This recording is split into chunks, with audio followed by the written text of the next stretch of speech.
विदेश में करियर बनाने की चाह रखने वाले युवा बन रहे हैं एजेंटों का शिकार। नमस्कार, न्यूज़ वन पर आपका स्वागत है। आज हम आपको एक ऐसे युवा से मिलाने जा रहे हैं जिसे विदेश भेजने के नाम पर न केवल लाखों ठगे, बल्कि उसे इटली भेजने के नाम पर आर्मेनिया भेज दिया, जहां उसे बंधक बनाकर रखा और उसके घर वालों से पैसे मंगवाए।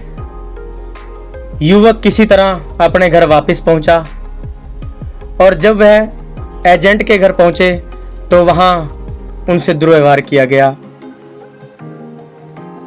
युवक कई दिनों से सदमे में रहा था। अंबाला जिला के राऊ माजरा गांव का यह सौरभ अब विदेश जाने के नाम से भी डरने लगा है। इसके चाचा परमाल ने लोगों से लाखों रुपए का कर्ज लेकर इसे विदेश भेजा, लेकिन अब वह भगवान का शुक्र मना रहे हैं कि उनका बच्चा सुरक्षित पहुंच गया है। हालांकि उन्होंने आरोपियों के खिलाफ पुलिस में शिकायत दी है। पुलिस ने मामला दर्ज कर जांच शुरू कर दी है। सौरभ ने बताया कि बराड़ा और यमुनानगर के कई गांवों के युवक अभी भी आर्मेनिया में उस एजेंट के पास फंसे हुए हैं। तो आइए आपको सुनाते हैं युवा की दुख भरी कहानी। बराड़ा के राऊ माजरा के गांव के एक युवक जो पिछले दिनों इटली जाने के नाम पर उन्होंने एजेंट को लाखों रुपए दिए, लेकिन एजेंट धोखे से उन्हें आर्मेनिया ले गया, जहां उसे कमरे में बंद रखा गया और उसका शोषण हुआ। किसी तरह वो अपने घर पहुंचे हैं और तकरीबन 3 दिन तक उनकी तबीयत खराब रही है। और आज हम मिलने पहुंचे हैं उनसे पूछते हैं कि वो किस तरह से वहां गए, किस तरह रहे और एजेंट का किस तरह से वो शिकार बने। जी नमस्कार जी, मेरा नाम सौरभ है, गाँव राऊ माजरा। तो जैसे कि मेरी दीप के साथ बात हुई थी तो मैंने विदेश जाना था, क्योंकि दीप ने मेरे पास से डॉक्यूमेंट मंगाए। तो उन्होंने मेरे को बोला था कि वीज़ा देंगे 3 मंथ का, तो उन्होंने मेरे को 21 दिन का वीज़ा दिया। ये दीप कौन है जी और कहाँ आपने जाना था ये बताएं। मेरे को इटली जाना था जी। तो इसके जो दीप है जी, इसके ताऊ का लड़का है यहीं पे मोड़ी में, उसके साथ मेरी बात हुई थी। उसने मेरे को बताया कि मेरे ताऊ का लड़का बाहर है, कि वो बाहर भेजता है, तो मैं उससे बात करूँगा। तो उसने हमारी उसके साथ बात करी। तो उसने जी कब पहुंचे, यहाँ से कैसे गए? हाँ जी, मेरे को उन्होंने टिकट और वीज़ा दिया। तो उन्होंने मेरे को जयपुर बुलाया। जयपुर से मेरे को ले गए दुबई शारजा में, वहाँ से ले गए मेरे को मैं आर्मेनिया में उतारा उन्होंने, और मेरे को होटल का दिया। तो उन्होंने मेरे को होटल पे नहीं ले गए, तो वहाँ पे मेरे को अपने पर्सनल रूम पे ले गए। उन्होंने मेरे को वहाँ पे बहुत टॉर्चर किया और मेरे से और पैसे मांगने लगे कि यही हमारा तो यही इटली है, यहीं पे काम कर ले तू। और मेरे साथ बहुत इंसाफ हो, गलत हुआ मेरे साथ वहाँ पे बहुत ज़्यादा। तो उस और कितने लड़के थे साथ में उस कमरे में? वहाँ पे हम एक रूम में 21 लड़के थे। तो जी उन्होंने वहाँ पे 21 लड़कों में सिर्फ 2 किलो चौड़ दे के जाते थे, उसी में हम सब गुजारा करते थे अपना। 2 टाइम खाना मिलता था हमको। तो ये वो जो लड़के हैं वो बराड़ा के, मैंने सुना है कि बराड़ा के कई गांवों के लड़के हैं। किस किस गांव के लड़के हैं वहाँ पे जी? नारा देरा के लड़के हैं जी, और बराड़ा के भी हैं जी, कलोड के हैं, लेची के हैं, छछरौली के लड़के हैं बहुत। तो वो सभी काम कर रहे हैं वहाँ? जी सब ऐसी है जी, बस कोई काम तुम तो कुछ है ही नहीं वहाँ पे। एक हफ्ता काम करते हैं लगातार, तो पैसे देते हैं। तो यानी 5 दिन काम किया तो उसका कोई पैसा नहीं मिलता वहाँ पे। और वहाँ पे कोई वैल्यू नहीं है वहाँ के पैसे की। 2 लाख 3 लाख रुपए तनख्वाह है वहाँ पे। अपने इंडिया में 3 लाख के, यहाँ पे सिर्फ 32,000 रुपये बनते हैं। कुछ भी वैल्यू नहीं है वहाँ पे पैसे की। यानी जितने वहाँ लड़के रह रहे हैं उनको कहा कुछ गया था कि किसी और देश में लेके जाना था? सब एजेंट सिर्फ वहाँ धोखा कर रहे हैं, लड़कों को यहाँ से लेते हैं इंडिया से, और वहाँ पे बोलते हैं कि हम यहाँ से गाड़ी निकाल देंगे। वहाँ से कोई तरीका नहीं है गाड़ी निकलने का, और सारे हैं वहाँ पे बस। तो आपका घर वालों से संपर्क कैसे हुआ जब उन्होंने आपको बंधक बना रखा था? जी, तो उन्होंने मेरा जत्ती पासपोर्ट ले लिया था मेरे पास से। तो मैंने किसी तरह मेरे पास फ़ोन था, मैंने अपने चाचू को बताया कि मेरे साथ ऐसा ऐसा हो रहा है यहाँ पे।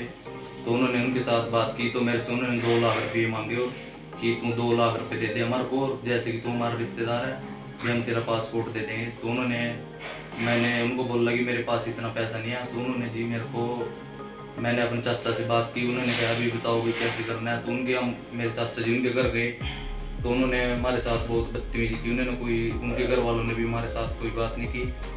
तो जी हमने फिर उससे बात की दीप से भी, भाई मैं थोड़ा मिडिल क्लास से हूँ, मेरे साथ थोड़ा वो कर लो। तो उन्होंने मेरे से 80,000 रुपये मेरे पासपोर्ट देने के भी, तुम 80,000 रुपये दे दे, हम पासपोर्ट दे देंगे। और फिर मैंने चाचा जी को बोला, फिर चाचा ने पैसे डाल लिए उनके पास। फिर जी हमने 80,000 उनको दिया, अपनी टिकट कराई मैंने अपने पल्ले से, फिर मैं वापस आ गया। और ऐसे बोलते थे कि इंडिया से लड़के बुला ले, 70,000 रुपये बंदा देंगे तेरे को, एक लड़के बुलाएगा तो 70,000 रुपये तेरे को देंगे, इंडिया से लड़के बुला ले। बहुत शोषण हो रहा है। लाखों रुपए खर्च करने के बाद भी जो सौरभ विदेश में काम नहीं कर पाया, बड़ी मुश्किल से कर्ज लेके परिवार ने विदेश भेजा था, लेकिन अभी सारा परिवार जो है सदमे में है। तो आइए उनके चाचा परमार जी से मिलते हैं, जिन्होंने पूरी पेमेंट की है एजेंट को। जी परमार जी। नमस्कार जी, मेरा नाम परमार कुमार है, नाम श्री सरवण कुमार, गांव रोम माजरा से हूँ। मैंने अपने भतीजे को बाहर जाने के लिए कहा था, तो उसने यहाँ मोड़ी का एक एजेंट है दीप, उससे बात हुई है, उसके ताऊ के लड़के से बात हुई, उसके बाप से बात हुई है जी। वो कह रहे कि मेरा लड़का बाहर है, वो भेज देगा, दीप उसका नाम है जी। उसका नंबर दिया हमारे को, मैंने कहा कि इटली भेजना जी, हमारे को इटली भगजेगा, वहाँ से आगे भेज देंगे, पर आर्मेनिया जाके आगे इटली भेज देंगे जी उसको, 1-2 दिन रख के। कितने लाख में बात हुई थी इटली जाने के लिए? मेरे को उसने बोला जी 10-12 लाख रुपए लेते हैं लोग, हमारे साथ हुई है 8 लाख में बात जी। आपने कितने दिए हैं जाने से पहले? जाने से पहले जी हमने 4,95,000 रुपये दिए जी उसको। और बाकी जो इटली पहुंच जाएगा उसके बाद थी बात जी। अच्छा, तो आपने जो पेमेंट की है वो कैसे की है और किस किस के खाते में डाली है? वो मैंने पेमेंट करी है जी, एक तो 25,000 रुपये उन्हें पहले मंगाए, गूगल पे की मैंने अपने खाते से, उसके अजय कुमार दीप के ही नाम थे जी वो जी। फिर मैंने 50,000 रुपये 4 तारीख को किए जी शहनवाज के खाते में, ठीक है। बैंक से किए जी, PNB से। उसके बाद जी मैंने उसको पवन कुमार को दिए जी 80,000 रुपये 17 तारीख को जी। ये पवन कौन है जी? पवन ये दीप का बाप है जी। ठीक है। उसको दिए जी गूगल पे किए, 31,000 गूगल पे किए, 49,000 SBI बैंक से दिए जी। और जी 40,000 की मैंने रिटर्न टिकट करवाई जी उसकी लड़के की अपने आने के लिए।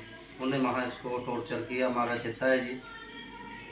फिर बाकी हमने कहा भाई तुम आगे भेज दे, उनसे बातचीत की है। बातचीत करने में वो बोल रहे कि हमारा तो भाई ये बिजनेस है, आगे उगे कुछ नहीं जाता है, यही है हमारा इटली है जी, यहाँ काम करना है तो ठीक है, नहीं तो अपने गांव से मतलब देश से बंदे मंगा 5, 10, 20, 70,000 रुपये बंदा हम आपको देंगे यहाँ आप सारे। अच्छा, जब सौरभ इंडिया आ गया, घर आ गया, हाँ जी। तो उसके बाद आपने एजेंट के परिजनों से पैसे वापसी के लिए बात की? उससे घर गए थे जी हम, घर तो जाने ही नहीं देते जी, आगे रास्ते में ही रोक लेते हैं, वहाँ रोक के उन्होंने हमारी बेइज्जती की जी। कौन कौन थे? वो एक राम था जी जो बात करवाने आ रहा था, एक उसका बाप था जी, एक काका था जी, ये तीनों थे जी। तो इन्होंने क्या कहा? ये कह रहे कि तुम्हारे पास जो होता है हमारा बस गालियाँ बकियाँ हैं जी, जो करना होता है कर लो, अनिल बीच पे जाओ, खट्टर पे जाओ, जिस मर्जी पे जाओ आप। तो अभी उसके बाद आपने पुलिस में इसकी शिकायत की? पुलिस में फिर मैंने रिपोर्ट दिया जी यहाँ उत्तरबाजी की SP के पास, SP के पास से यहाँ बराड़ा थाने में आई जी रिपोर्ट। इन्हें भी बहुत साथ दिया जी हमारा पुलिस वालों का, इन पे मुकदमा दर्ज किया जी, बहुत सहयोग दिया इन्हें भी जी। और अब ये अरेस्ट भी करेंगे इनको। तो अब आपकी क्या मांग है पुलिस से? पुलिस से मेरी क्या मांग है जी, मेरा पैसा मेरे को मिल जाए, बस मेरी क्या मांग है जी। आरोपियों के खिलाफ कार्रवाई चाहते हो? आरोपियों के पास खास वो है जी, जो आगे किसी लड़के को बदनाम ना करे, टॉर्चर ना करे, किसी को धोखा ना दे जी, उनके साथ कड़ी से कड़ी कार्रवाई होनी चाहिए जी। अच्छा, आप बता रहे थे कि सौरभ को विदेश से लाने के बाद ये कई दिन बीमार रहा और सदमे में है। हाँ जी, ये 3-4 दिन रहा जी, बीमार रहा, बेहोशी में ही रहा। इसको डॉक्टर भी दिखाया हमने, ग्लूकोज से लगवाई जी इसको, तब ये जाके आया। अब भी ये ठीक नहीं है जी पूरी तरह से। तो क्या अभी विदेश जाना चाहते हैं? अब तो ये बहुत घबराता है जाने के लिए भी, क्यों उन्होंने हमारा छेत्ता जी वहाँ बहुत बुरा कहे है जिसके साथ जान से माने, और हमारे पे इतना कर्जा हो गया जी, ये ब्याज पे सारा पैसा लिया था जी। आप क्या करते हो? मजदूरी करा जी, और क्या है जी, मेहनत मजदूरी करने। ठीक है। ऐसे एजेंटों के चक्कर में कभी ना पड़े जी, पहले पूरी वो जानकारी लें किसी से भी, और इनके साथ अगर ऐसा हो तो उनके साथ कोई भी रायत ना बरती जाए, सख्त से सख्त कार्रवाई करवाई जाए। तो कबूतरबाजी को लेकर गृह मंत्री खुद अनिल विज जी बहुत गंभीरता से ले रहे हैं और पिछले दिनों में एसआईटी भी गठित की गई है और कबूतरबाजी के मामले में एजेंटों को पकड़ा जा रहा है। तो उम्मीद है कि सौरभ के जो आरोपी हैं जिन्होंने इनको विदेश भेजा, विदेश भेजने के नाम पर ठगी की, उनको जरूर उनके खिलाफ कार्रवाई की जाएगी। और इनके चाचा परमाल जी का कहना है कि जो जितना पैसा दिया गया है इन्होंने कर्जे से उठाकर दिया है उसकी रिकवरी करा जाए। धन्यवाद। चैनल को लाइक और सब्सक्राइब जरूर करें।